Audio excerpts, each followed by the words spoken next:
इस मूवी का नाम है ग्रीम कटी 2022। तो शुरुआत में हम एक औरत को देखते हैं जो अपने बेटे के कमरे में चेक करने जाती है कि वो क्या कर रहा है। उसे सोया हुआ पाकर वो वापस अपने कमरे में आ गई थी। इंटरनेट पर इस बारे में पढ़ने लगती है कि इंटरनेट के क्या नुकसानात हैं। लिखा हुआ था कि इंटरनेट बच्चों को बिगाड़ रहा है, उन्हें गलत कदम उठाने पर मजबूर करता है। बच्चे बिना सोचे समझे कुछ भी कर गुजरते हैं। इसी बीच उसके बेटे की आँख खुल गई। कमरे से बाहर आने पर उसे घर से बाहर एक डरावना भयानक सा मॉन्स्टर दिखता है। वो डरता नहीं, उसका मुकाबला करने के लिए चाकू लेता है। मॉन्स्टर भी घर के अंदर आने लगा था, लेकिन अचानक बच्चा डरकर अपने मॉम के कमरे में जाता है और उनके पेट में चाकू घुसा देता है। सीन यहाँ से शिफ्ट होकर आता है मेन कैरेक्टर आशा पर, जो एक यूट्यूबर है और अपने चैनल पर हर रोज वीडियोस डालती है, लेकिन उसके सिर्फ 9 सब्सक्राइबर्स हैं, जिस वजह से वो काफी परेशान रहती है। उसकी फैमिली में 3 लोग हैं, मॉम, डैड और एक छोटा भाई। आज उसके भाई के स्कूल में फंक्शन था जिसके लिए वो निकलने वाले थे। फैसला करते हैं कि बाहर फोन कोई भी नहीं लेकर जाएगा। चारों अपना मोबाइल घर पर ही छोड़ गई थी। उसका भाई गाना गा रहा था, तब आशा बाहर निकलकर अपनी दोस्त के पास आ जाती है। अंदर उसके डैड को एक आदमी बताता है कि इंटरनेट पर एक मॉन्स्टर का बहुत चर्चा है कि वो बच्चों को नजर आता है और मजबूर करता है खुद को नुकसान पहुंचाने के लिए। इस चक्कर में एक बच्चे ने अपनी मोम पर ही चाकू से हमला कर दिया। आशा अपनी दोस्त के मोबाइल से देखती है कि उसकी वीडियोस पर व्यूज अभी भी नहीं आ रहे, बस एक कमेंट आया है वाव का, जो उसकी क्लासमेट का ही है। आशा की दोस्त बताती है कि वो लड़की काफी अजीब है, ना जाने उसका वाव का क्या मतलब हो सकता है। आशा के डैड बाहर आते हैं, उसे मोबाइल इस्तेमाल करते हुए देखकर नाराज होते हुए समझाने लगती है कि बेटा, ये जो तुम्हारी उम्र है ना, ये तुम्हें दोबारा नहीं मिलनी, इसे जाया मत करो। जिसके बाद ये फैमिली अपने घर आ जाती है। आशा की मॉम देखती है कि उसने अपनी आईडी पर टेंशन,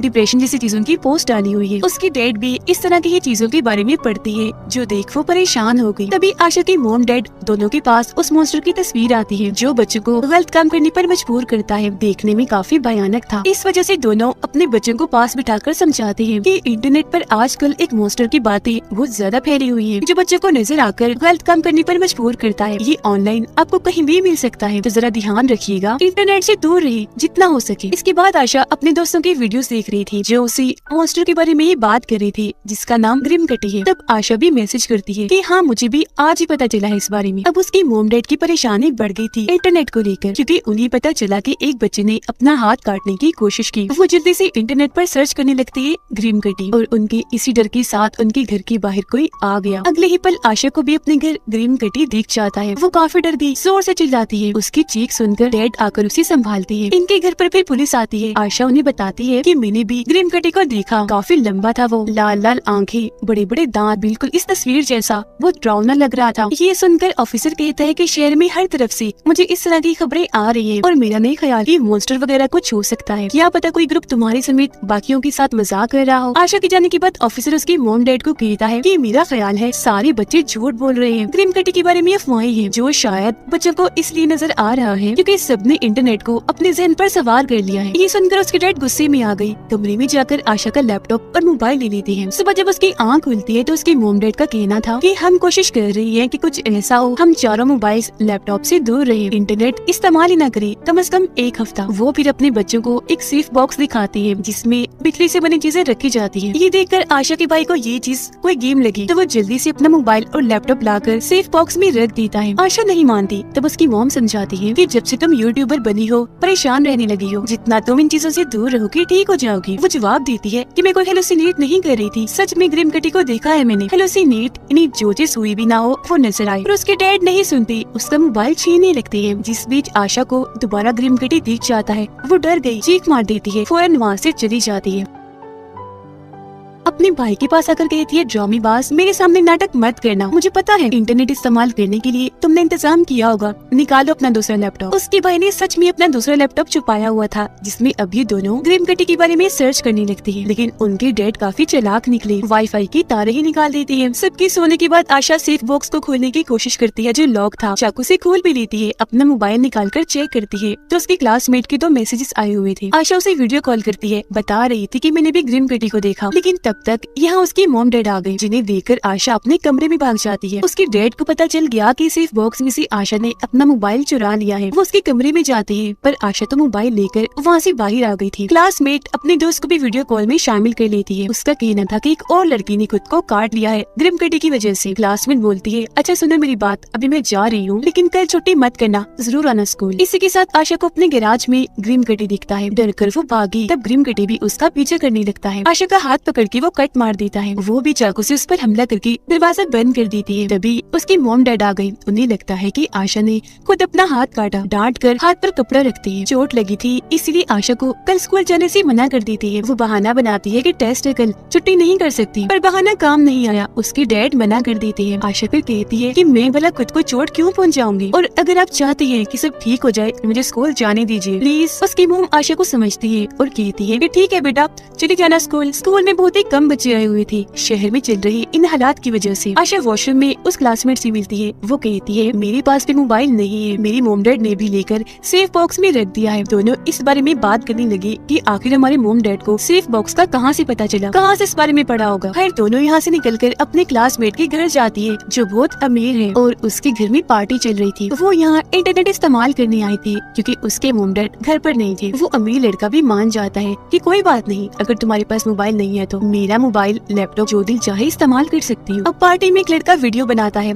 जिसमें वो चाकू लेकर एक्टिंग कर रहा था कि ग्रिम कटी ने हमें अपने कंट्रोल में कर लिया है। आशा के मॉम डैड को पता चलता है कि आज वो स्कूल नहीं आई। फिर वो दोनों उसके लैपटॉप इस्तेमाल करने लगती है। उन्हें एक औरत मेलिंडा की पोस्ट मिलती है और इसी पोस्ट के जरिए उनकी मॉम डैड को सेफ बॉक्स का पता चला। वहाँ ग्रिम कटी की एक तस्वीर भी दी थी जो देखकर क्लासमेट को लगता है कि मेलिंडा ही वो औरत है जिसके बेटे ने चाकू से हमला किया था। ये नहीं शुरुआत वाली औरत। फिर वो बोलती है अच्छा आशा अब मुझे जाना है क्योंकि मेरी मॉम डैड इंतजार कर रहे होंगे। आशा पूछती है तुम्हारा वाव का मतलब क्या था, तुम्हें मेरी वीडियोस अच्छी लगी या नहीं। क्लासमेट जवाब देती है कि हाँ अच्छी तो थी, पर जैसे तुम वीडियोस में दिखती हो वैसी नहीं हूँ, हमेशा परेशान रहती हूँ। आशा के मॉम डैड को इंटरनेट पर वो वीडियो मिल जाती है जिसमें सभी लोग ग्रिम कटी के कंट्रोल में आने का नाटक कर रहे थे, यानी जो अमीर लड़के के घर पर बनाई थी, जिसमें वो आशा को भी देखकर काफी हैरान रह जाती है। रात हो गई थी, आशा अभी तक अमीर लड़के के घर पर ही थी। वो अपने भाई को वीडियो कॉल करती है जो उसे बता रहा था कि मॉम डैड तुम्हें ढूंढ ढूंढ कर घर वापिस आ गई है, कहाँ हो तुम, उन्हें गुस्सा आया हुआ है, शामत आएगी तुम्हारी। आशा जवाब देती है अच्छा छोड़ो इन बातों को, एक औरत है मेलिंडा, उसकी जानकारी निकालो जल्द से जल्द। और इसी के साथ वो घर के बाहर ग्रिम कटी को देख लेती है। भागने का सोच रही थी पर जाते जाते इंटरनेट पर ये पोस्ट डालकर जाती है कि मेलिंडा ही वो औरत है जिसने सबके अंदर इंटरनेट और ग्रिम कटी की अफवाहें फैलाई। उसकी ये पोस्ट उसके मॉम डैड भी देख लेती है। उन्हें और परेशानी होने लगी। नीचे आकर आशा पार्टी में आती है। वहाँ भी ग्रिम कटी उसे दिखता है जो बाकी बच्चों को नजर नहीं आ रहा था। फिर वो आकर उसे गले से ही पकड़ लेता है, चाकू निकाल कर उसका पैर काटने लगा। लेकिन अब जैसे आशा उस पर चाकू से हमला करती है वो भाग जाता है। आशा के मॉम डैड अमीर लड़के के घर आ गई। आशा को जख्मी देखकर उन्हें लगता है कि इसने खुद ही अपने आप को काटा होगा, पर असल में ये सब तो ग्रिम कटी ने किया था। उसकी मॉम डैड आशा को संभालती है। वो उनसे पूछती है वो बिल्कुल सामने था, इन्हीं ग्रिम कटी, आपने उसे नहीं देखा। उसकी ये बात नजरअंदाज करती जाती है। आशा के भाई को मेलिंडा के घर का पता मिल गया था जो बताने के लिए वो अपने बहन को कॉल करने लगा, पर तभी स्क्रीन पर उसे अपने पीछे ग्रिम कटी खड़ा हुआ दिखता है जो अगले ही पल गायब भी हो गया था। आशा और उसकी मॉम डैड जब घर आती है तो उसका भाई जमीन पर बेहोश पड़ा था। आशा भी क्योंकि जख्मी थी तो उसे हॉस्पिटल लेकर जाया जाता है। उसे जब होश आती है तो अपने साथ वाले बेड पर अपने भाई को पड़ा हुआ देखती है जो फिलहाल खतरे से बाहर था। उसकी मॉम आशा को बताती है कि मैंने तुम्हारे लिए एक अच्छा सा दिमाग का डॉक्टर ढूंढ लिया है, जिसके बाद वो यहाँ से चली जाती है। आशा अपने भाई का लैपटॉप चेक करती है जिसमें उसे मेलिंडा के घर का पता मिल गया था। वो फिर नॉर्मल कपड़े पहनकर बाहर आती है। उसे पता चला कि क्लासमेट भी हॉस्पिटल में दाखिल है। उससे ये मिलने जाती है जिसकी टांग पर चोट थी। क्लासमेट इसे बताती है कि मुझे भी दिखा था ग्रिम कटी, उसने मुझ पर हमला करके जख्मी किया। आशा उसे बताती है कि मुझे मेलिंडा के घर का पता मिल गया है और इस बात का खुलासा करती है कि जब भी हमारे माँ बाप डरते हैं इंटरनेट के बुरे असरात की वजह से, ग्रिम कटी हमें तभी नजर आता है। आशा की मॉम देखती है कि वो यहाँ से भाग गई है, पर जब वो लैपटॉप पर मेलिंडा के घर का एड्रेस देखती है तो समझ जाती है कि वो वहाँ गई होगी। आशा मेलिंडा के घर जाती है और झूठ कह देती है कि मैं एक प्रोजेक्ट पर काम कर रही हूँ जिसलिए ही आपसे मिलने आई हूँ। मैंने आपकी पोस्ट देखी थी ग्रिम कटी के बारे में। मेलिंडा जवाब देती है पर मैंने तो ऐसी कोई पोस्ट नहीं डाली। तब आशा डायरेक्ट ही उससे पूछ लेती है क्या आप वही हैं जिसके बच्चे ने अपने ही मॉम पर चाकू से वार कर दिया था। वो बोले कि हाँ मेरी फैमिली में हो गया था इस तरह का मसला, लेकिन अब सब ठीक है। आशा पूछने लगती है कि आपको सच में नहीं पता कि बाहर की दुनिया में क्या चल रहा है, ग्रिम कटी, सेफ बॉक्स, इस तरह की चीजों के बारे में। आपकी उन पोस्ट पर लोग आंख बंद करके भरोसा करते हैं। पर वो उसकी बातों को नजरअंदाज करके आशा को वहाँ से जाने का कहती है और खुद भी अंदर चली जाती है। आशा फिर डस्टबिन चेक करती है जिसपे उसे मेलिंडा का लैपटॉप, टैब, मोबाइल फेंका हुआ मिलता है। वो अब चुपके से घर के अंदर घुस आई। मेलिंडा के बेटे के कमरे में जाने लगती है, जिसके दरवाजे पर बड़े बड़े लॉक्स लगाए हुए थे। अंदर आने पर उसे मेलिंडा का बेटा मिलता है, जो नॉर्मल हालत में तो बिल्कुल भी नहीं था, बल्कि काफी डरा सहमा जमीन पर पड़ा था। और तभी इधर मेलिंडा आ जाती है गन लेकर बाहर। तब तक आशा की मॉम भी आ जाती है, जिनसे मेलिंडा आकर मिलती है। आशा अपनी मॉम को बताती है कि इसके पास गन है और ये अपने बेटे को कमरे में बंद करके रखती है, पर वो उसकी बातों का यकीन नहीं करती, क्योंकि जानती थी कि मेरी बेटी आशा हेलोसिनेट करती है हमेशा। वो उसे थप्पड़ मारकर वहाँ से ले जाने लगती है। गाड़ी में जब दोनों बैठी थी तो तभी वहाँ ग्रिम कटी आ जाता है, क्योंकि आशा की मॉम को उस पर काफी गुस्सा था। पर जब वो अपना गुस्सा गाड़ी की खिड़की तोड़ के निकालती है तो ग्रिम कटी वहाँ से गायब हो जाता है। और अब उसकी मॉम मेलिंडा के घर वापस आकर कहती है कि मेरी बेटी आशा झूठी नहीं है, वैसे कहाँ है तुम्हारा बेटा। जो कहकर वो घर के अंदर आ जाती है। कहती है कि ग्रिम कटी की अफवाह तुमने ही उड़ाई है, जिस वजह से मुझे